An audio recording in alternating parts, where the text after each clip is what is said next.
नमस्कार साथियों, मैं प्रियंका गुप्ता लर्निंग टुगेदर पे आप सबका स्वागत करती हूँ। कैसे हैं आप सब लोग। तो जिन बच्चों का एकलव्य मॉडल रेजिडेंशियल स्कूल में सिलेक्शन हुआ है उनको बहुत बहुत बधाई हो। तो यहाँ पे मेन चीज़ है कि बच्चों का काफ़ी कमेंट आ रहा है, प्रश्न पूछे जा रहे हैं कि डॉक्यूमेंट वेरिफिकेशन में क्या किया जाए, क्या क्या डॉक्यूमेंट सबसे ज़्यादा ज़रूरी हैं। तो उसके बारे में बात कर लेते हैं।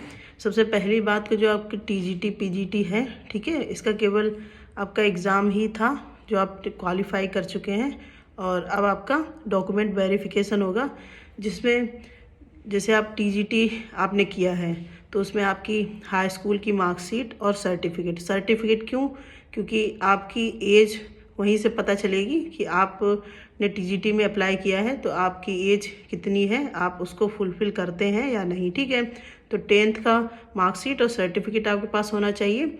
इसके अलावा 12th का सर्टिफिकेट मार्कशीट जो अब एक में ही आने लगा है वो आपके पास, मेन जो ये एज के लिए आपका 10th का सर्टिफिकेट बहुत ज़्यादा इम्पॉर्टेंट है। ठीक है, तो आप 10th 12th दोनों के ही जो भी सर्टिफिकेट और मार्कशीट है लेके जाएं।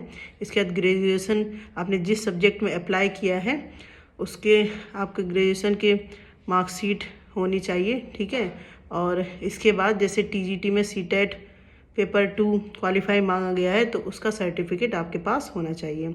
इसके अलावा जैसे आपकी कैटेगरी है, जनरल में तो कोई कैटेगरी सर्टिफिकेट नहीं लगेगा, लेकिन आपका ओबीसी है, एससी है, एसटी है, तो इनके आपके कैटेगरी की भी सर्टिफिकेट होने चाहिए। ठीक है। उसके बाद पीजीटी की हम लोग बात कर लेते हैं।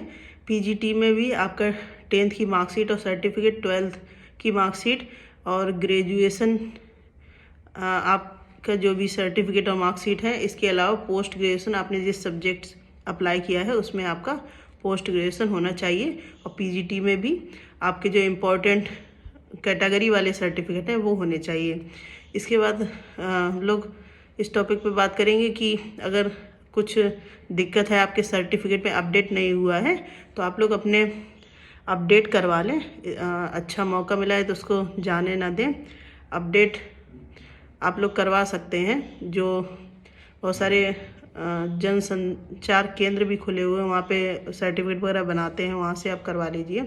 ठीक है, तो जब भी आपका डॉक्यूमेंट वेरिफिकेशन होता है तब तक आप अपने पूरे डॉक्यूमेंट तैयार कर लें। ठीक है, जिससे कि वहाँ जाने पे कोई दिक्कत ना हो। और अपने फ़ोटो जो आपने एप्लीकेशन फॉर्म में लगाए हैं वो अगर आपके पास हैं तो उनको लेके जाएं, 2 से 3 फ़ोटो लेके जाएं।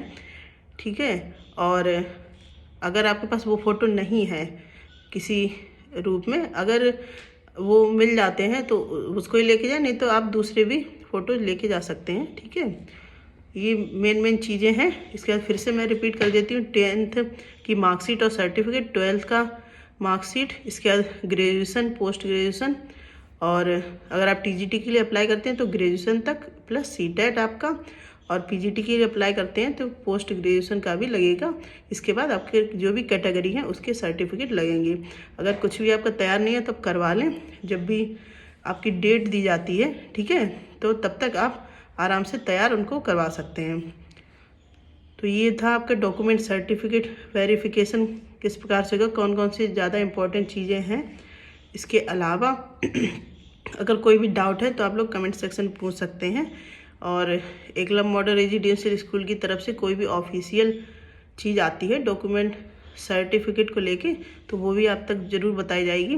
और अभी जो मैंने बताया है, जब आपने अपना रिजल्ट डाउनलोड किया है तो वहीं पे नीचे उन्होंने दिया है कि क्या क्या चीज़ें ज़रूरत हैं, और इसमें किसी में भी अगर आपके सर्टिफिकेट तैयार नहीं होंगे तो आपको एलिजिबल नहीं माना जाएगा। तो आप लोग अगर कुछ थोड़ा बहुत बचता है तैयार करवा लें। ठीक है, तो आशा करती हूँ आपको ये वीडियो हेल्प करेगा। और इसके अलावा कोई डाउट है, कोई प्रश्न है आपका, तो आप कमेंट सेक्शन में पूछ सकते हैं। धन्यवाद।